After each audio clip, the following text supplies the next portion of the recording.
So what is body in wine? Does it have to do with legs? Does wine also have feet? If it did have feet, what kind of shoes would it wear? All of this and more coming up. Stay tuned.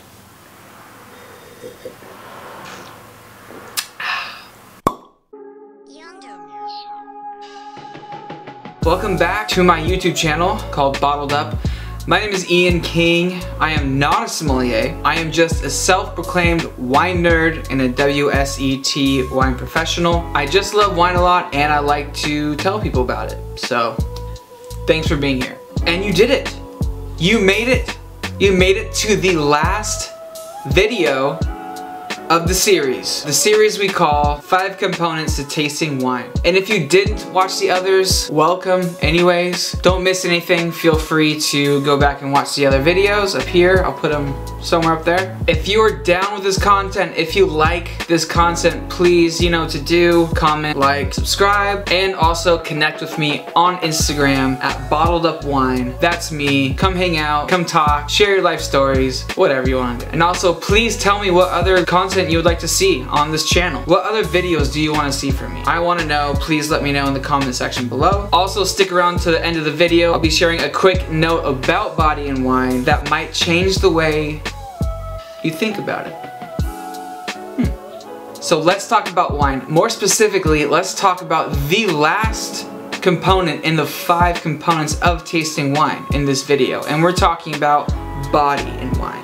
Ooh. It's not my swirling hand, it's this one. I can do it, okay? Cool, so let's talk about body. Body, body, body. So what does it even mean when someone says body in wine? What does that even mean? It's a liquid. It doesn't have a head or a neck. It has legs though, but does it have shoes? Like, what's going on? Well, let's get into it then. Body is a wine term or also a food term as well that is meant to describe weight, and is a term also used in cuisine. If it's a warm day, you might want a summer salad or a shrimp dish, or maybe it's the winter time, it's colder outside, or you want a heavier food, so you go with pasta and meatballs instead. The same terms can be applied when talking about wine, and there is a scale that we typically like to use. It goes from light body, medium body, and full body. Every single wine grape has a body descriptor that fits within this scale from light to heavy. And it all depends on how it feels in your mouth. And there are 4 main elements that make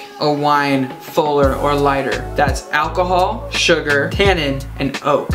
So almost everything that we have covered thus far in this series. Now you might be thinking, Ian, like, how did you do that? How did you think ahead so far? Well, I could be lucky, or I planned it. Spoiler alert, it's both. Typically, a wine with more alcohol is gonna feel heavier, and sugar is very viscous. Think about maple syrup. Drinking some maple syrup, it's gonna feel really heavy in your mouth because there's tons of sugar in there. Also tannin, like black coffee. The more tannin there's gonna be, the heavier the wine's gonna be because it's gonna dry your mouth out. And that is going to be considered full body. Also, if it has more oak in it, it could also be considered as full body, especially for white wines. Here's something cool. A full bodied wine can have high acidity, but a wine with less acidity will sit heavier on the palate naturally. Crazy, right? Kind of like if you squeeze a lemon on your chicken salad. It's refreshing and lighter on the palate, and it wouldn't be the same if you didn't have that on there. Boom, that's body for you. So let's go through the scale. I'll give you some wine grape examples from light to medium to full body. First off, we're starting with light body wines. A person that's looking for a wine that could be considered light body, those people will typically like a wine with low tannins, lower alcohol levels, no oak, high acidity, and also low levels of sugar. Dry or off-dry wines. So we're talking about Riesling, we're talking about sparkling wines, we're talking about dry sparkling wines, we're talking about Muscadet. Okay, those are for whites. For reds, we're talking about Pinot Noir, and we're talking about Gamay. And when it comes to Riesling, the sweeter it is, the less alcohol there's gonna be in the wine, but it's also a very acidic wine as well, which makes it feel lighter. So that's one example of a sweeter wine that is lighter body as well. Now a medium body wine will still have the lower tannins, it'll have minimal oak in it, usually it'll have less alcohol content as well, and low sugar levels. Medium body wine could be considered like a Chenin Blanc, or an unoaked Chardonnay, a Chablis for example, an Albarino from Spain. For reds, it could be a Chianti or a Sangiovese or a Barbera. Now if someone's looking for a full-bodied wine, they might be looking for more tannins, more alcohol levels, and it's either gonna have no sweetness or it's gonna have a lot of sweetness for a full body. For the sweeter, we're talking about port. That's red dessert wine. Or even for white wines on the heavier side, like a Sauterne. That is a dessert wine that sits very heavy on the palate, but because of the sugar levels, it's gonna have a little bit of weight to it. For the red wines, a lot of the bolder grapes are gonna have a lot more alcohol level as well. Now a full-bodied white wine could be a heavily oaked Chardonnay or any white grape that comes from the Rhone Valley of France, like a Viognier, Roussanne, Marsanne, all that stuff, and then if it has oak on it, then it's gonna be a little bit heavier too. For a red wine, it could be a Cabernet Sauvignon, and then there's also Tannat and Petit Verdot, which are heavily extracted, a lot of tannins, really big, really bold, typically also a lot of alcohol content as well. Also typically heavily oaked.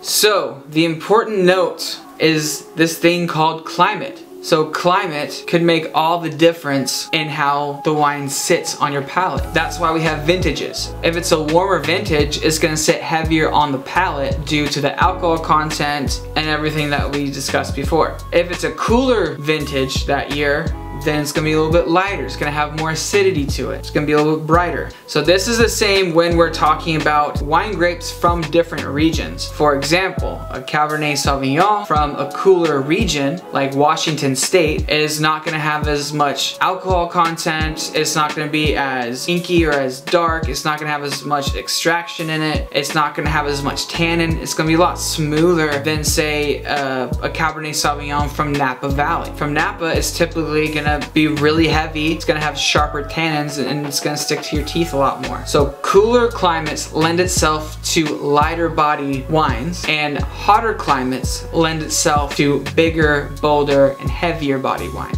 So this was our last component in the 5 components of tasting wine. So it's only right that in our next video I will show you how to taste wine like a legit sommelier. Ooh.